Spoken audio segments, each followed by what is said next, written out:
Hello kind warriors! Alam ko, hindi madali kapag ang bata ay sobrang reactive sa ilaw, ingay o kahit sa texture ng damit. Kaya gusto kong ibahagi sa inyo ang tungkol sa tinatawag na sensory processing. Isang bagay ito na madalas naaapektuhan yung mga batang may autism or ADHD. Alam nyo, hindi po ito arte or pagka-choosy. Ito po ay real experience ng utak ng bata na nagproproseso ng sensory input. Ngayon talakayin natin, ano nga ba ang sensory processing? Ang sensory processing ay ang paraan kung paano tinatanggap at iniintindi ng utak natin ang mga bagay na nararamdaman ng ating katawan. For example, sa tunog or hearing, yung ilaw at kulay, pagdating naman sa sight, yung hipo at texture, pagdating naman sa touch, and yung amoy or smell, yung lasa and taste, and yung balance at movement or vestibular and proprioception. Para sa karamihan sa atin, normal lang ang mga ito. Pero sa mga batang may autism at sensory needs, pwedeng maging sobrang sensitibo nila. Ito yung tinatawag na sensory over-responsive. Or pwedeng manhid din sila or wala sila masyadong reaksyon, no? Nonchalant lang. Ito naman yung tinatawag na sensory under-responsive. And pwede ring lagi silang naghahanap ng sensation nito. Ito naman yung tinatawag na sensory seeking. Ito yung mga halimbawa ng sensory issues. Ayaw ng malakas na tunog gaya ng fireworks or tunog ng blender, no? Nabanggit ko nga doon sa nakaraan, ito bumabagyo, yung alarm, made Megumi sobrang nagwawala, no? Because hindi niya gusto yung tunog. Or doon naman sa mga damit, no, naiinis sila sa tags ng damit o sa masikip na damit. Pwede ring naiirita sila sa pagligo, shampoo, or pagtututbrush.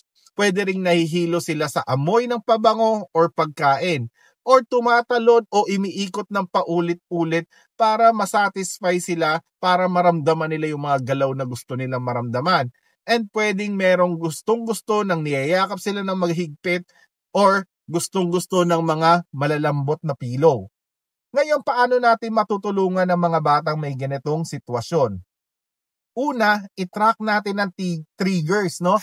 Kailangan malaman natin kailan sila naiirita, anong sound o texture, no? Kasi pwede nating i-avoid ng mga to. Gaya nung una, no, nag-a-alarm ako every morning and nagwawala si Megumi every morning pag naririnig niya yung alarm na yon, no?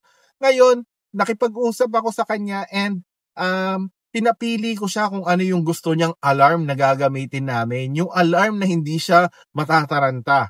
Okay?